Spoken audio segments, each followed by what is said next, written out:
में गया। भगवान के अवतार कितने हैं? 24। क्यों मैया? भैया लोग बताएंगे हमारे कितने अवतार हैं भगवान के? क्यों भगवान कितने होते हैं? ये सफेद कुर्ता वाले हमारे दादाजी बताएंगे, पीछे वाले सफेद शर्ट वाले कुर्ता वाले। बताओ भैया भगवान कितने हैं? उंगली उठा के बताओ। 1 2 3 4 5। जितने भगवान है उतनी उंगली उठाओ। कितने भगवान हैं?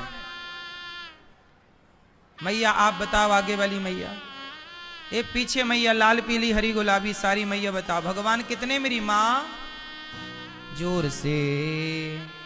कितने भगवान? क्या नाम है? ईश्वर एक है तो नाम क्या है एक भगवान का? क्या क्या?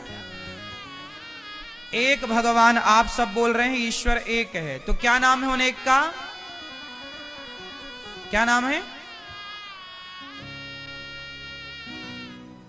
ये आगे की मैया बताएंगे हमारी सारी। एक भगवान का नाम बताओ मौसी, नाम बताओ मेरी मां। एक भगवान का नाम क्या है?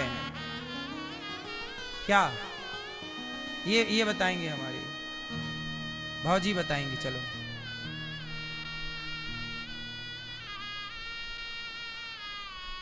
क्या नाम है? हैं? एक भगवान का नाम है वही एक ईश्वर जिन्हें आप भगवान श्रीमन नारायण कहते हैं। भगवान एक, नाम नारायण, उन्हीं का नाम है कृष्ण। हमारे भगवान नारायण के कितने नाम हैं? अनेक।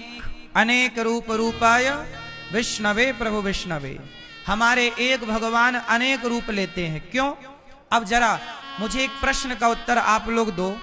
भगवान को अनेक रूप लेने की, अनेक अवतार लेने की क्या जरूरत पड़ गई?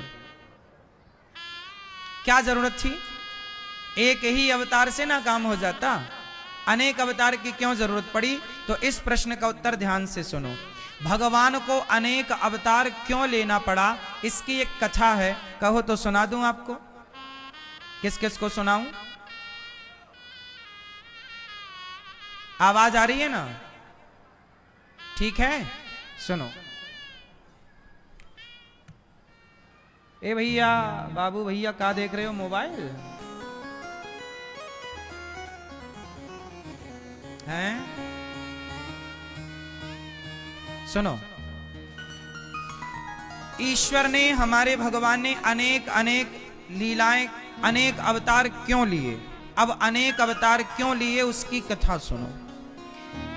इसकी कथा इस तरह से है कि देखो, भगवान नारायण के 2 पार्षद थे, द्वारपाल, जिनका नाम है जय और विजय।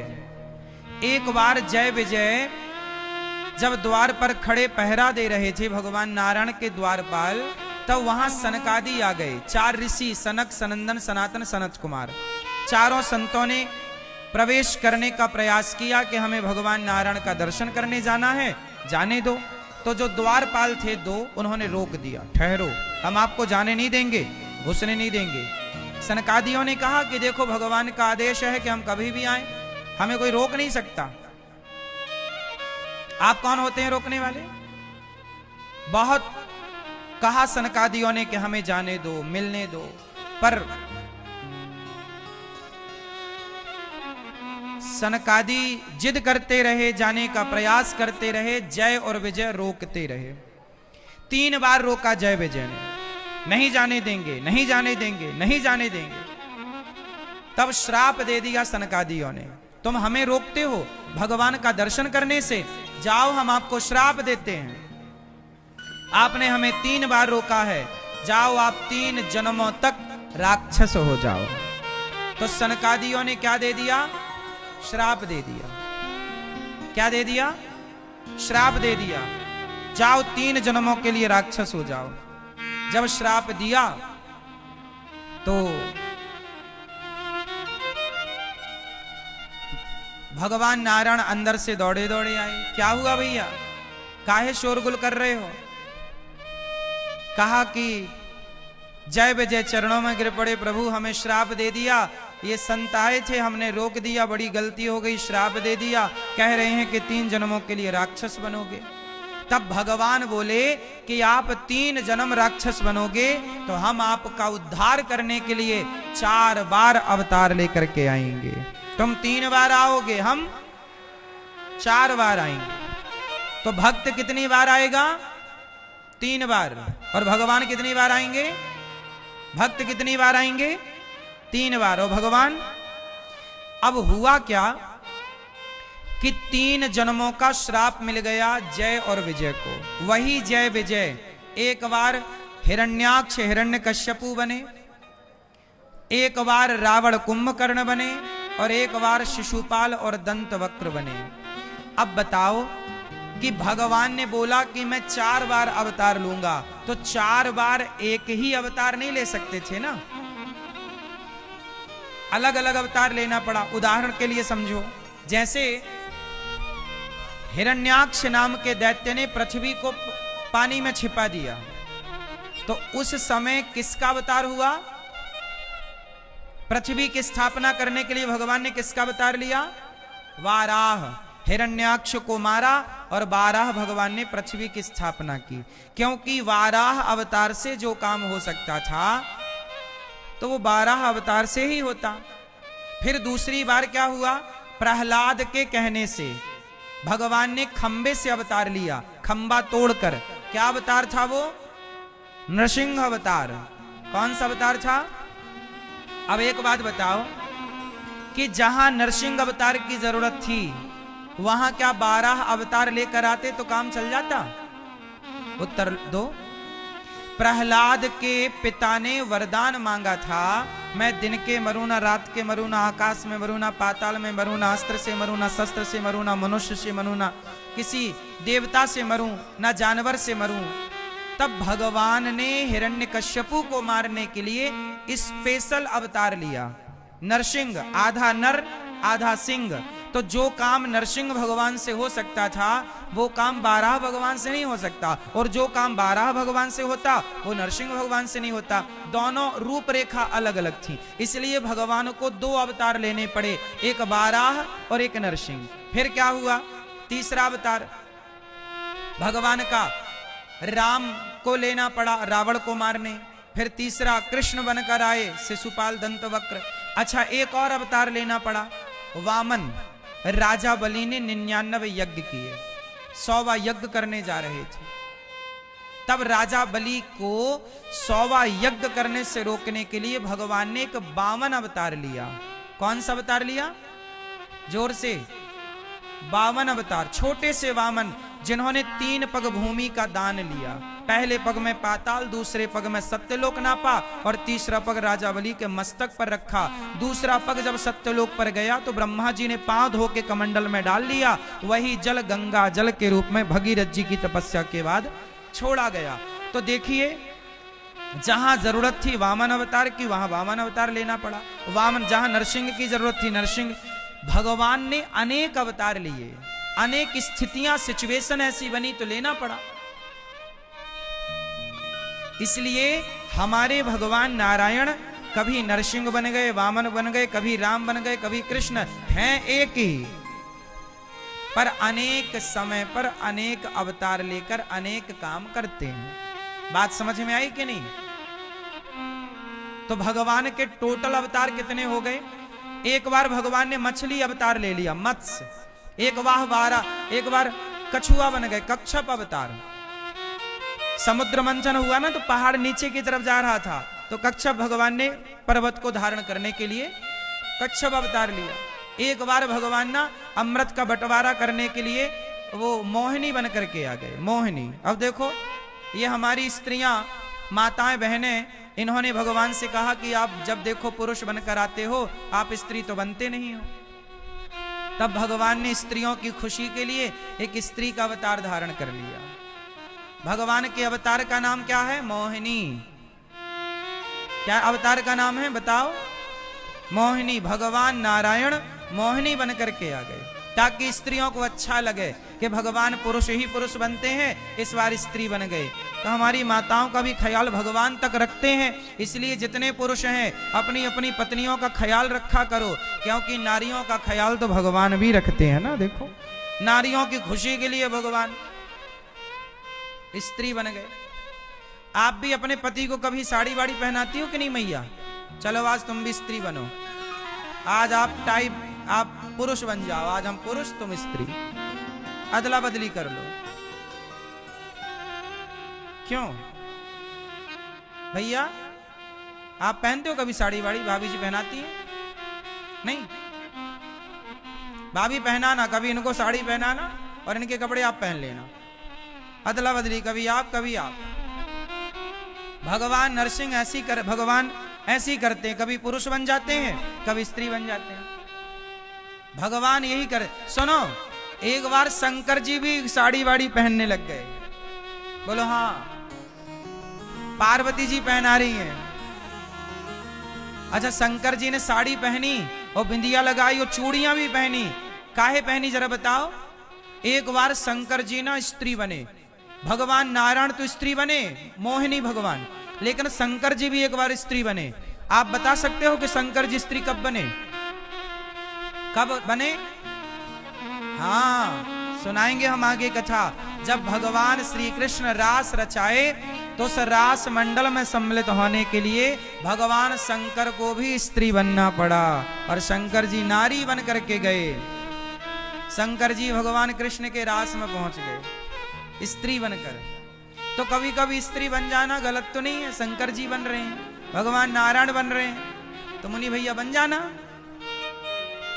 और क्या है। कभी कभी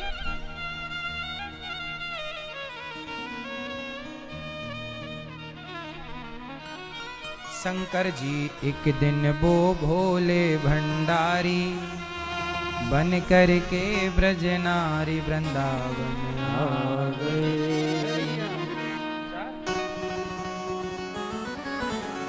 हाँ,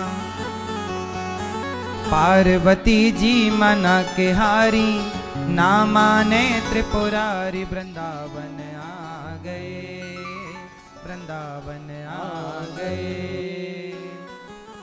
एक दिन वो भोले भंडारी, एक दिन वो भोले भंडारी बन करके ब्रज नारी वृंदावन। हाँ जी,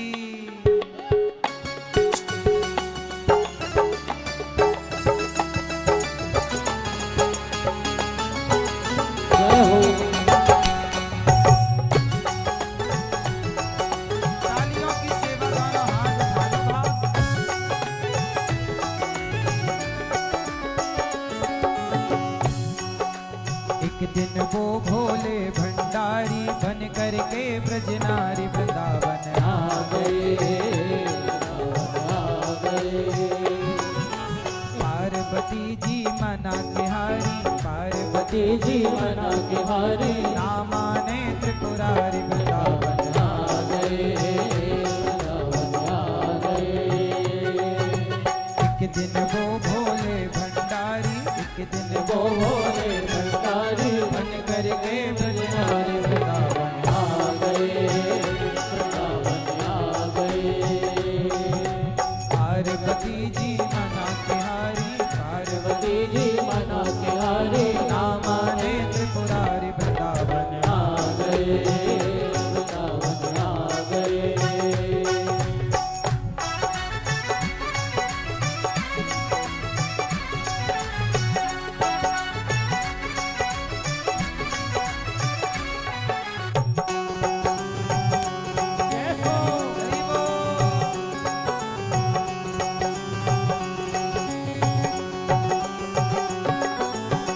पार्वती से बोले,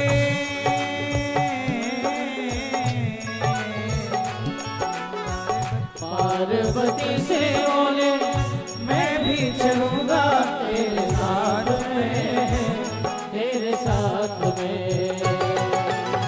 राधा संग श्याम नाचे, मैं भी नचूंगा तेरे साथ में, तेरे साथ में। रचेगा ब्रज में भारी, रास रचेगा ब्रज में भारी, हमें दिखाओ प्यारे वृंदावन आ गए, वृंदावन आ गए। हाँ एक दिन वो भोले भंडारी, एक दिन वो भोले भंडारी, बन करके ब्रजनारी वृंदावन आ गए, वृंदावन आ गए। हर हर महादेव। हरि बोल। हरि बोल।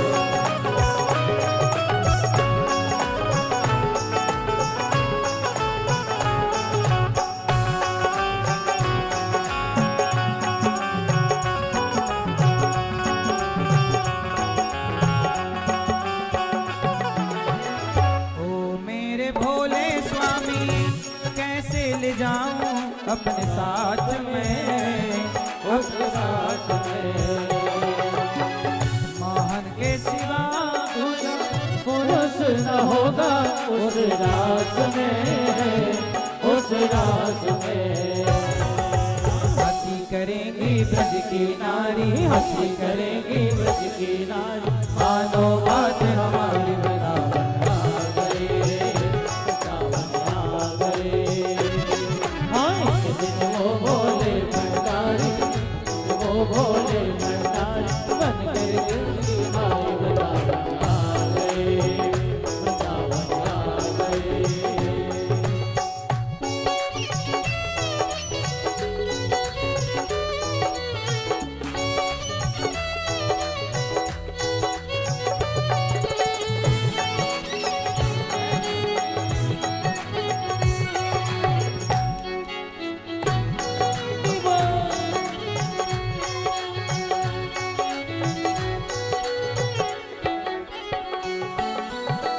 पार्वती जी ने मना किया कि वहां पे आप पुरुष क्या करोगे, तो पार्वती जी से बोले कि हे पार्वती ऐसा बना दो मोहे, हो ऐसा बना दो है कोई न जाने इस राज को, इस राज को। मैं हूँ सहेली तेरी ऐसा बताना ब्रजराज को, ब्रजराज को। बना के जूड़ा पहन के साड़ी, बना के जूड़ा पहन के साड़ी, चाल चले मतवाली वृंदावन आ गए, वृंदावन आ गए। एक दिन वो भोले भंडारी, एक दिन वो भोले भंडारी बन करके ब्रजनारी वृंदावन आ गए, वृंदावन आ गए। एक दिन वो भोले भंडारी, एक दिन वो भोले भंडारी बन करके ब्रजनारी वृंदावन आ गए, वृंदावन आ गए, वृंदावन आ गए, वृंदावन आ गए, वृंदावन आ गए, वृंदावन आ गए।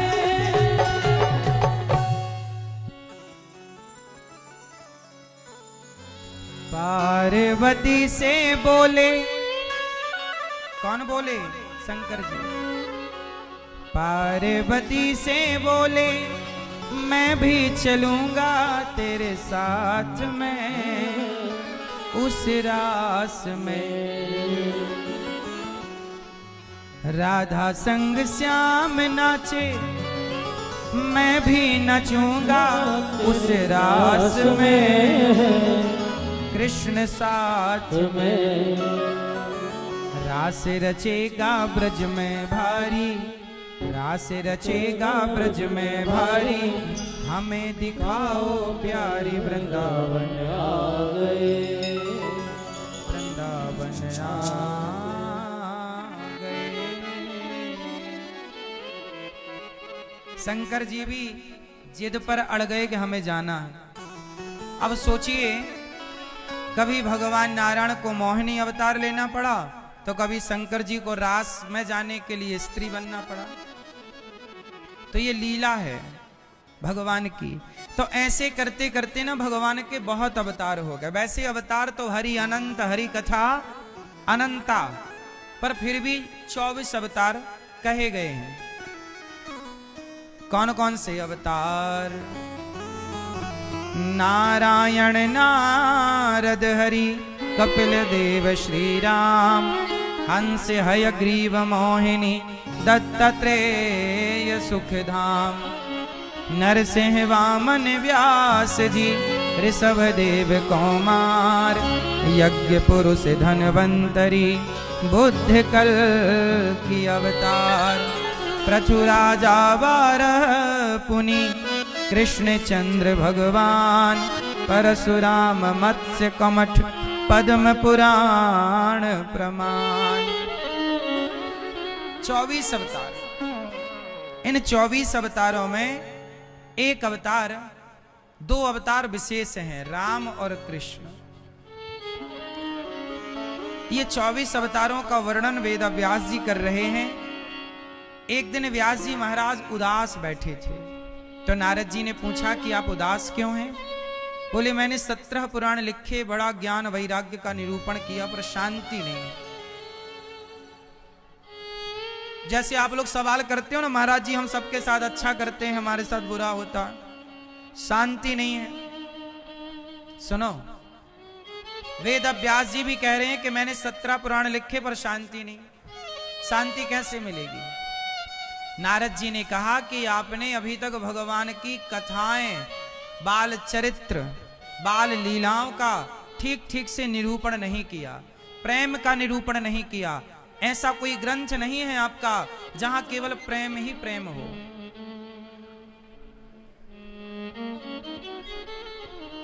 तो क्या करें? बोले, भागवत लिखो। कैसे लिखें? तब नारद जी ने 4 श्लोक दे दिए वेद व्यास जी को।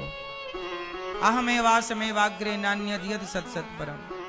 जब 4 श्लोकों को पाया व्यास जी ने, तो 4 श्लोकों का विस्तार करके 18,000 श्लोक बनाए। वही संहिता श्रीमद् भागवत सप्ताह ज्ञान यज्ञ है, वही भागवत जी है जो वेद व्यास जी ने नारद जी से प्राप्त किया। नारद जी ब्रह्मा जी से पाए और ब्रह्मा जी ने भगवान श्रीमन नारायण से भागवत जी को प्राप्त किया। अब जरा ध्यान देने की बात यह है कि वेद व्यास जी को भी शांति कब मिली? जब भागवत की रचना हुई। सुनो, बिना भागवत सुने शांति नहीं है। आज जीवन में बड़ी परेशानियां हैं, लोग बड़े परेशान हैं, उदास हैं। क्यों? क्योंकि शांति नहीं है। शांति क्यों नहीं? जब तक भगवान की कथाएं नहीं सुनेगा व्यक्ति, तब तक उसके जीवन में शांति हो ही नहीं सकती। शांति का एक ही अर्थ है भगवान की कथा। यदि आपका मन भगवान की कथाओं में लगता है तो आपके जीवन में शांति होगी। यदि आपका मन भगवान में या भगवान की कथाओं में नहीं लगता तो शांति दूर दूर तक नहीं रहेगी। अब बात करते हैं वेद व्यास जी ने क्या लिखा।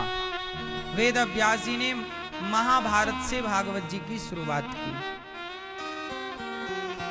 वेद व्यास जी कौन है? भगवान नारायण के 24 अवतारों में एक अवतार हैं वेद व्यास जी। वेद व्यास जी ने 17 पुराण लिखे, 18वां भागवत जी। कहां से शुरू किया? महाभारत की कथा से। अच्छा, एक बात बताओ, महाभारत, आप बताओ कि महाभारत कितने लोगों के बीच में हुआ? कितने पक्ष थे महाभारत में? जोर से, कितने पक्ष थे? 2। पहला पक्ष पांडवों का और दूसरा पक्ष कौरवों का। कौरव और पांडव। क्या हो गया दोनों में? जोर से मैया, क्या हुआ दोनों में? महाभारत। महाभारत मतलब लड़ाई, दोनों में लड़ाई हो गई। अच्छा, ये बताओ, कौरव और पांडवों का जो युद्ध हुआ, महाभारत हुआ, उसकी वजह क्या थी? किस वजह से महाभारत हुआ? कौन बताएगा? बताओ, किस वजह से महाभारत हुआ? कौन बताएगा? किस वजह से हुआ है? ठीक है, पीछे वाले भैया किस वजह से महाभारत हुआ जरा बताओ। हैं? सुनो, जितने लोग बैठे हैं बहुत सावधानी से ध्यान पूर्वक सुनेंगे। महाभारत क्यों हुआ, किसकी वजह से हुआ, तो दोनों सुनो, किसकी वजह से हुआ महाभारत, जोर से। ये पीली मैया कह रही हैं द्रौपदी की वजह से। और कौन कह रहा कुछ, किसकी वजह से मैया, जुआ, जुआ की वजह से, सही है। कुछ लोग कह रहे हैं द्रौपदी की वजह से महाभारत हुआ, कुछ लोग कह रहे हैं जुआ की वजह से महाभारत हुआ। और कोई कुछ कह रहा है किसकी वजह से महाभारत हुआ, ये भैया बताओ। हाँ है? ठीक है, वैसे हमें सुनाई पड़ नहीं रहा है, किसकी वजह से। ठीक है, अब सुनो, आप सब सही कह रहे हैं, आप सब बिल्कुल ठीक ठीक कह रहे हैं, पर इसका एक और भी कारण है। आप जितनों लोगों ने कहा सब सही कहा। महाभारत क्यों हुआ, इसकी मूल वजह क्या है, ध्यान से सुनेंगे तो आपको क्लियर हो जाएगा। सुनो, महाभारत हुआ इसलिए क्योंकि धृतराष्ट्र ने कौरव और पांडवों का सही सही बंटवारा नहीं किया। यदि ठीक ठीक बंटवारा किया होता तो महाभारत ना होता। इससे हमें यह सीखना चाहिए कि आजकल ना बड़े लोग, बूढ़े लोग बंटवारा नहीं करते। अब बताओ, पांडवों का अधिकार पांडवों को दे दिया गया होता, पांडवों ने क्या बोला, भाई जुआ हुआ था, जुआ के बाद द्रौपदी के कपड़े उतारे गए थे, फिर क्या हुआ, द्रौपदी ने श्राप देने के लिए जल ले लिया। तब धृतराष्ट्र ने बोला कि मैंने जो जीता है बेटी तेरा सब लौटा दूंगा, पर पहले 12 साल का वनवास जाओ, 1 वर्ष का अज्ञातवास जाओ। यदि 1 वर्ष का अज्ञातवास पूरा हो गया तो हम जो आपका इंद्रप्रस्थ आपका हमने जीता है वो वापस कर देंगे।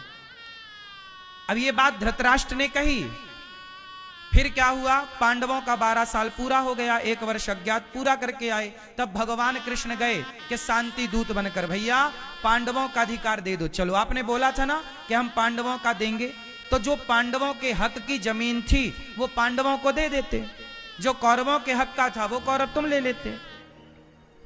भाई हस्तिनापुर पांडवों कौरवों की है, और इंद्रप्रस्थ, इंद्रप्रस्थ मतलब दिल्ली, और हस्तिनापुर मतलब मेरठ। वर्तमान में जो मेरठ है वो उस समय का हस्तिनापुर था, और वर्तमान में जो दिल्ली है वो उस समय की इंद्रप्रस्थ थी। तो आप पांडवों का अधिकार दे दो ना, जब आपने बोला है, और वो आपसे तो मांग नहीं रहे हैं, वो ऑलरेडी उनका था, आपने छल से जुआ खेल के जीत लिया था, दे दो। यदि सही बंटवारा होता, धृतराष्ट्र राजा थे और राजा का धर्म था कि वो न्याय करें। यदि पांडवों को उनका अधिकार मिल जाता, भगवान ने तो ये तक कह दिया कि चलो उनका अधिकार मत दो, 5 गांव दे दो। पांडवों को कितना दे दो, दे दो कम से कम 5 ग्राम रखो अपनी धरती तमाम। लेकिन जब भगवान श्री कृष्ण गए शांति का प्रस्ताव लेकर समझाने, दुर्योधन वह भी दे ना सका, आशीष समाज का ले ना सका, उल्टे हरि को बांधने चला, जो था असाध्य साधने चला। और जब नाश मनुज पर छाता है, पहले विवेक मर जाता है। 5 गांव मांगने गए थे, बोला सुई की नोक नहीं दूंगा, सुई की नोक बराबर जमीन नहीं दूंगा। किसने बोला, दुर्योधन ने। अब मुझे आप लोग बताओ कि यदि पांडवों का अधिकार दे दिया जाता तो क्या महाभारत होता? क्यों भैया, बड़े भाई बताओ, यदि पांडवों को पांडवों का अधिकार दे दिया जाता तो क्या महाभारत होता?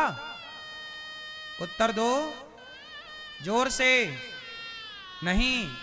इसलिए कहता हूं जितने लोग यहां बैठे हैं, जिन जिन के बाल पक चुके हैं, वो लोग ध्यान से सुनेंगे।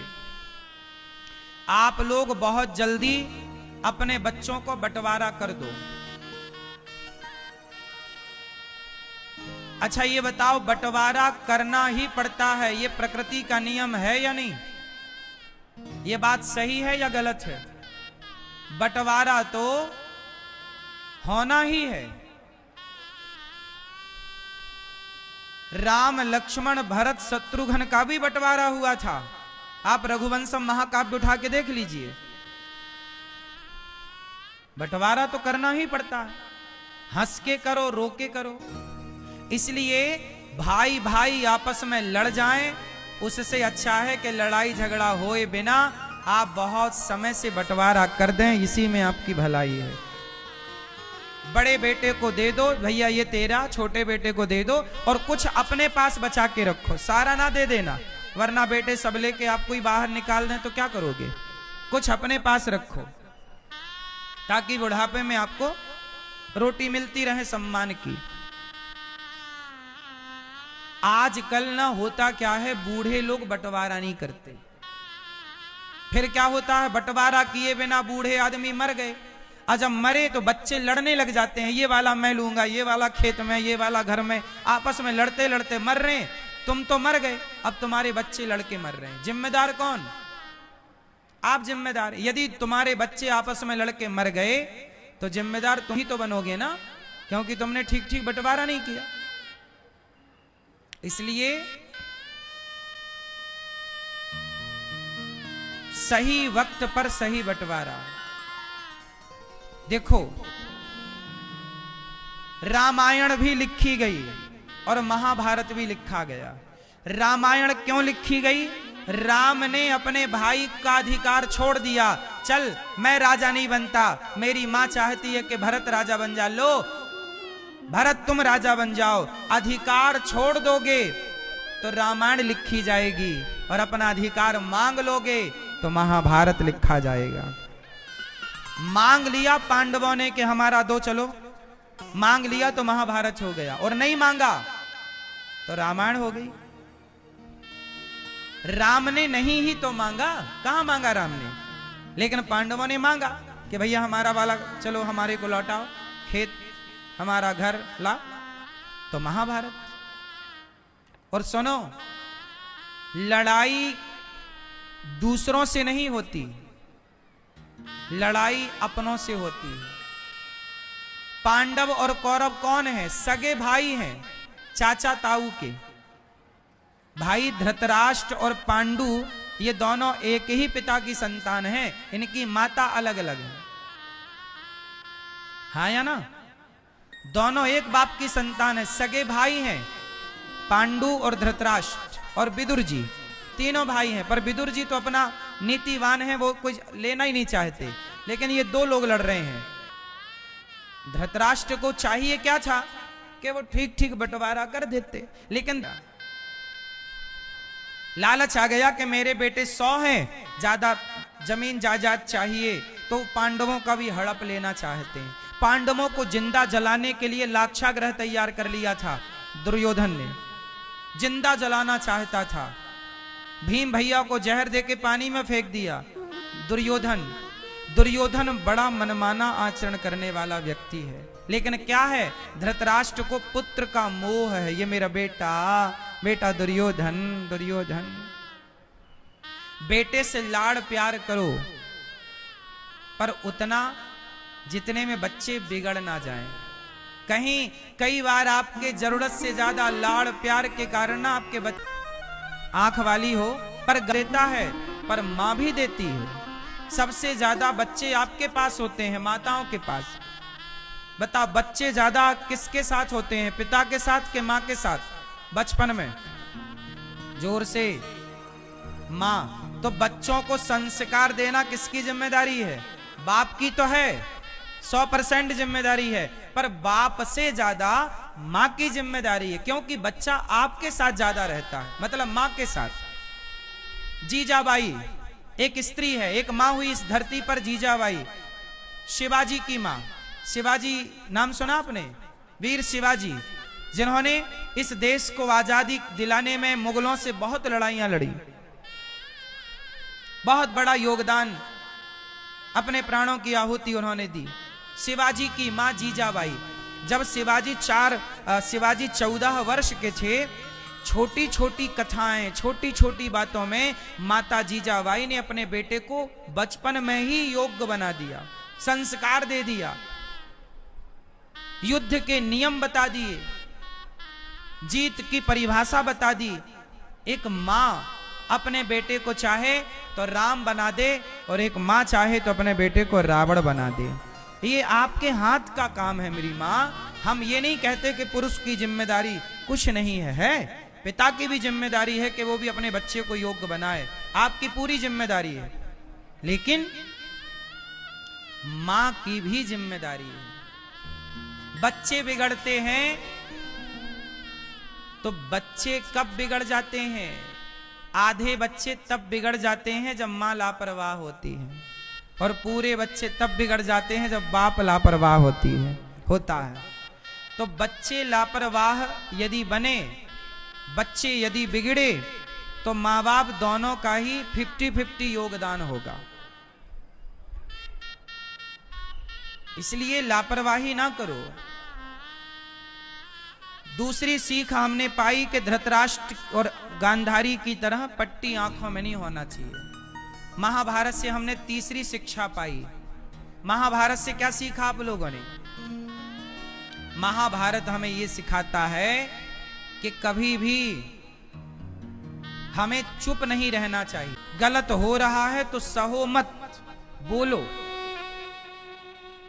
पितामह को बोलना था ना, चुपचाप तमाशा देखते रहे। चलो नहीं बोल पाए तो वहां बैठे क्यों रहे? उठ के सभा से निकल जाते कि भाई मैं बोल नहीं पा रहा हूं पर मैं यहां रहूंगा नहीं। आप उठ के गए भी नहीं, आप देखते रहे तमाशा।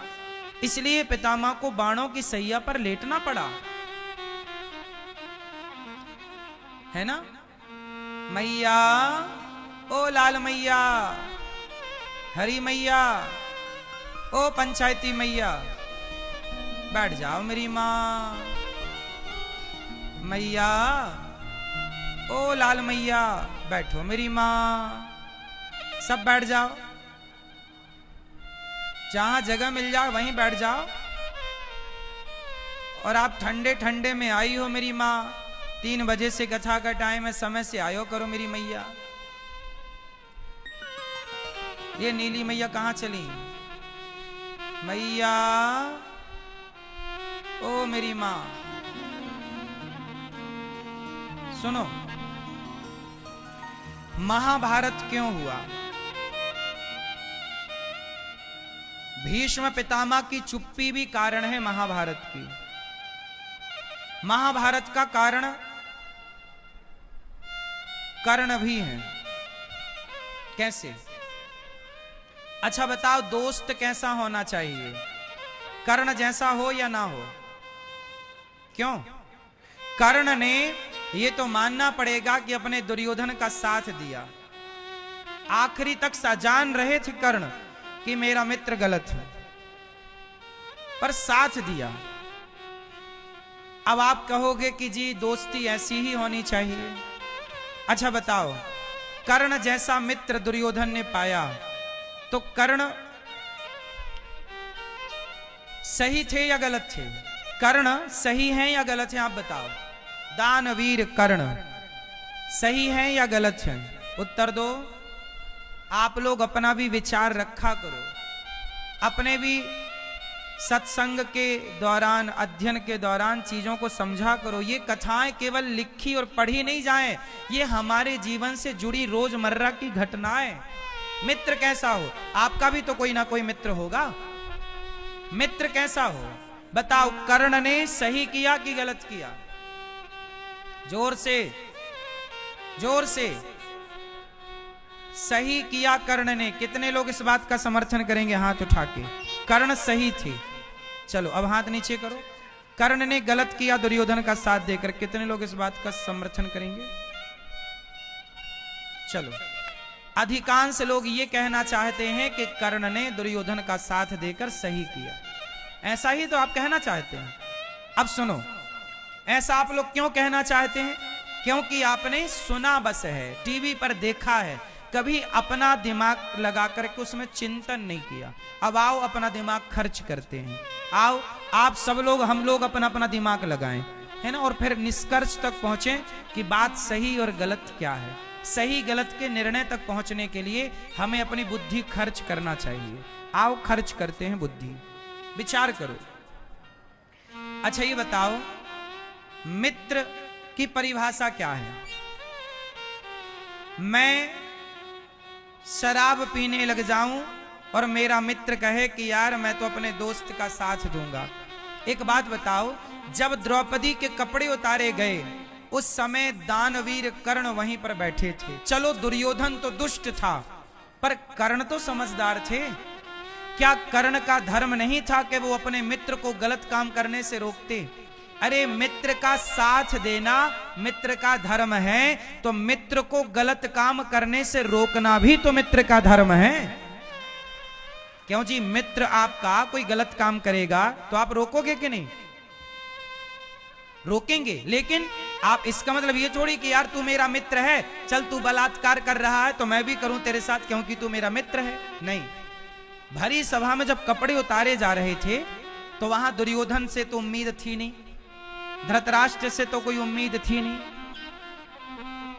दुशासन से कोई उम्मीद थी नहीं। उम्मीद किससे थी? उन लोगों से जो धर्म को जानते थे, समझदार थे। और उन सभी समझदारों में एक समझदार का नाम है कर्ण। कर्ण बहुत योग्य हैं, बहुत समझदार हैं, लेकिन उन्होंने दुर्योधन का साथ दिया, उन्होंने द्रौपदी का साथ नहीं दिया। अच्छा बताओ, आपके सामने कोई बहन बेटी के कपड़े उतारे जा रहे हो और वो आपको मदद के लिए पुकार रही हो, तो आपको जाकर उसकी मदद करना धर्म है या नहीं? बोलो, आप जाओगे कि नहीं? सोचो आपके सामने किसी महिला के साथ ऐसा होता तो आप दौड़ जाते, हे भैया क्या कर रहे हो। लेकिन कर्ण क्यों नहीं दौड़े? चलो पितामह नहीं दौड़े, गुरु द्रोणाचार्य नहीं दौड़े, कृपाचार्य नहीं दौड़े, तो कर्ण भी तो नहीं दौड़े। कर्ण से भी तो वो कह रही हैं बचाओ, सबसे कह रही हैं बचाओ। तो आप भी तो राजा थे ना अंग देश के, और राजा का धर्म क्या था? क्या द्रौपदी को आपने इसलिए लुटने दिया कि वो आपकी प्रजा नहीं थी? भले आपकी प्रजा नहीं थी, पर थी तो एक नारी। आपको जाना चाहिए था, मित्र को डांटना, ए दुर्योधन ये क्या कर रहा है, ये नारी के कपड़े उतारना मित्र गलत है। यदि कर्ण ने विरोध कर दिया होता कि मित्र तुम गलत कर रहे हो, मैं तुम्हारा साथ नहीं दूंगा, पर कर्ण ने दुर्योधन का साथ क्यों दिया? क्योंकि दुर्योधन ने कर्ण को लॉलीपॉप दे रखा था।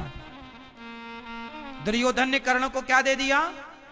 लॉलीपॉप। कौन सा लॉलीपॉप? अंग देश का राजा बना दिया।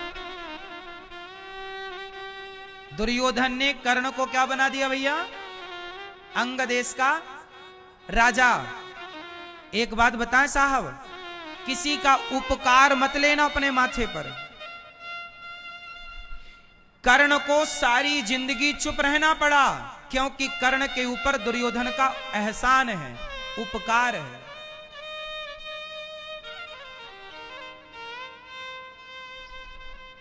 कर्ण योग्य थे, पर एहसानों के तले दबे थे।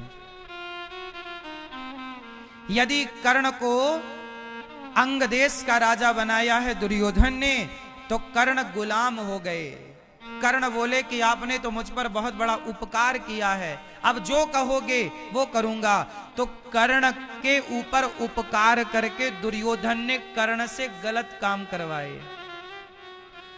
कर्ण ने तो मित्रता निभाई, लेकिन दुर्योधन ने तो कर्ण का केवल उपयोग किया है।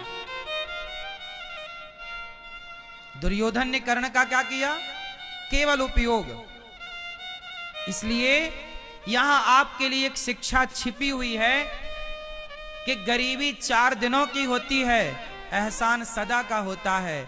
समय बिगड़े तो गरीबी में गुजारा कर लेना, किसी का एहसान मत लेना, क्योंकि एहसान सारी जिंदगी का होता है। और आदमी अपने एहसानों के तले दबाकर फिर आपके साथ कुछ भी कराए, वो कुछ भी आपको करना पड़ता है। जैसे कर्ण को करना पड़ा, अंग देश का राजा बना दिया, फिर सारी जिंदगी कर्ण को नचाते रहे और कर्ण को नाचना पड़ा। एहसान नहीं।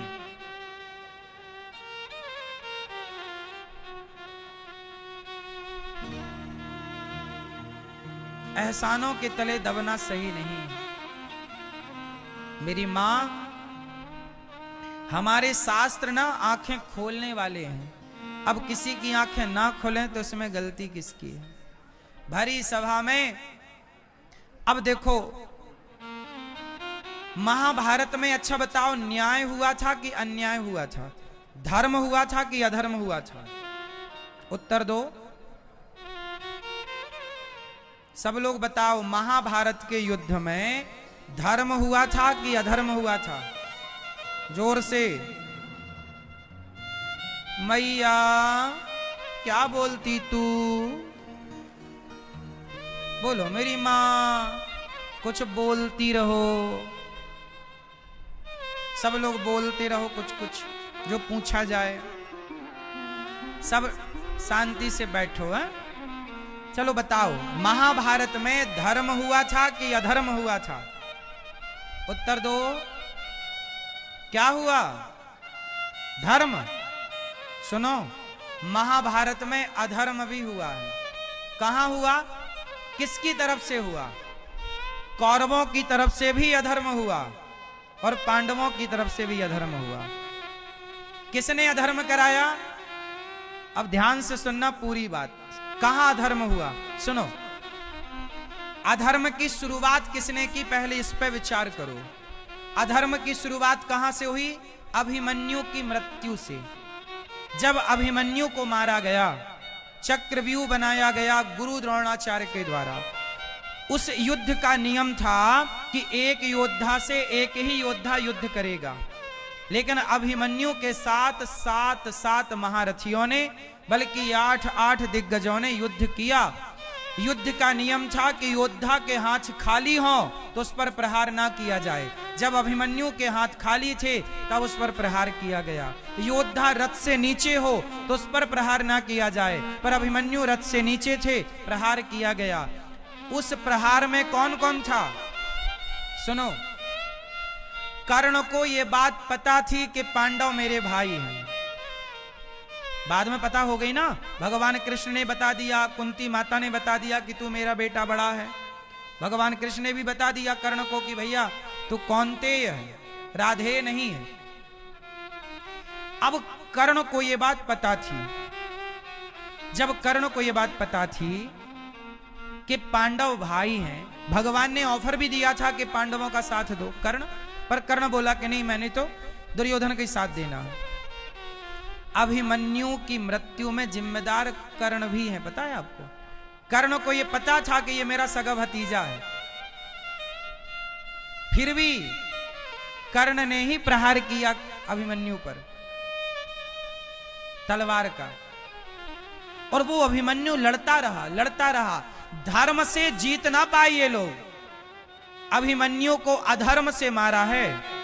तब भगवान ने कहा, अच्छा आप लोगों ने जब अधर्म का साथ लिया है तो अब हम अधर्म के रास्ते पर आए तो दोष मत देना कि तुमने अधर्म किया है। अब शुरुआत कर दी। अब सुनो, अधर्म फिर कहां हुआ? सुनो आगे। दुर्योधन की जांघों को भीम भैया ने गदा से तोड़ा, जबकि युद्ध का नियम था कि गदा का प्रहार जांघों पर नहीं करना।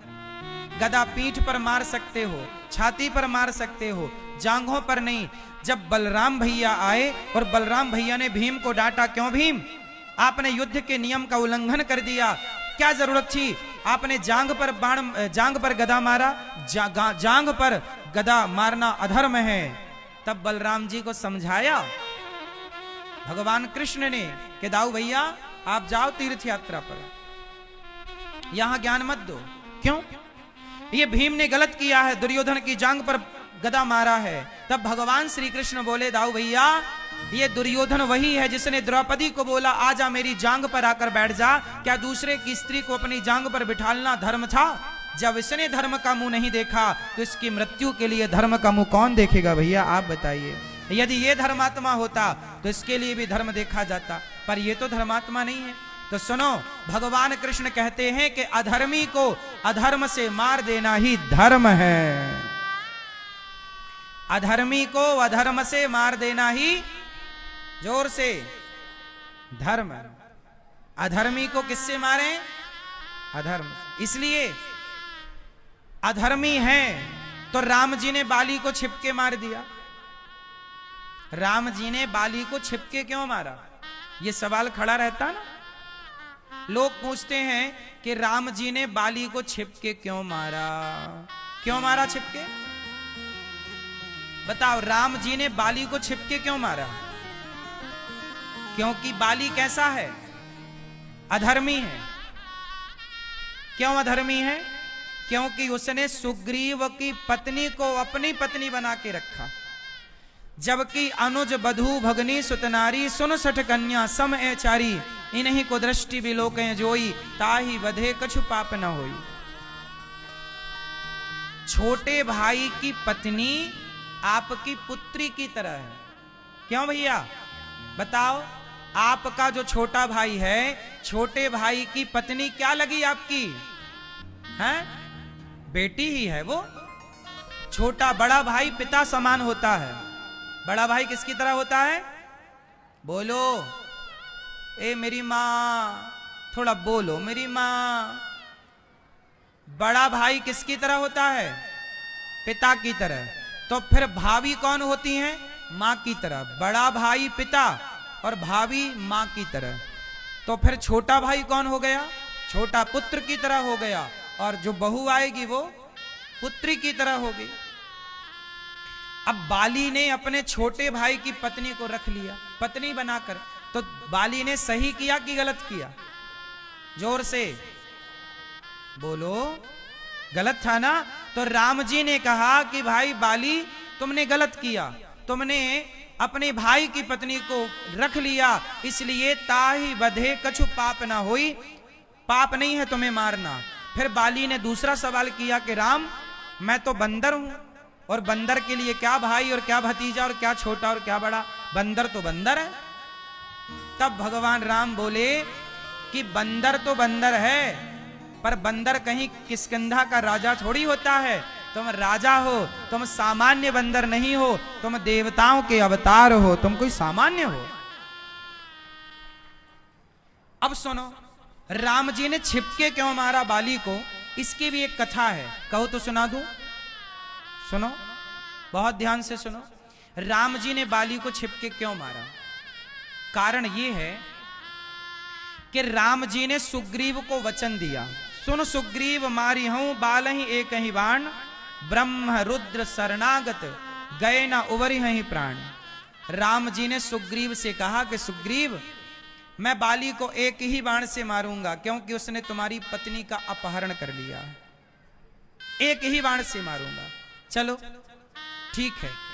अब हुआ क्या कि जब राम जी बाली को मारने गए, यदि राम जी सामने से मारते बाली को, तो बाली और राम की तो कोई दुश्मनी थी नहीं। जब बाली और राम की कोई दुश्मनी नहीं थी, तो बाली राम को देखकर राम की शरण में आ जाता। यदि बाली राम को देखता, तो बाली राम जी की कहां चला जाता?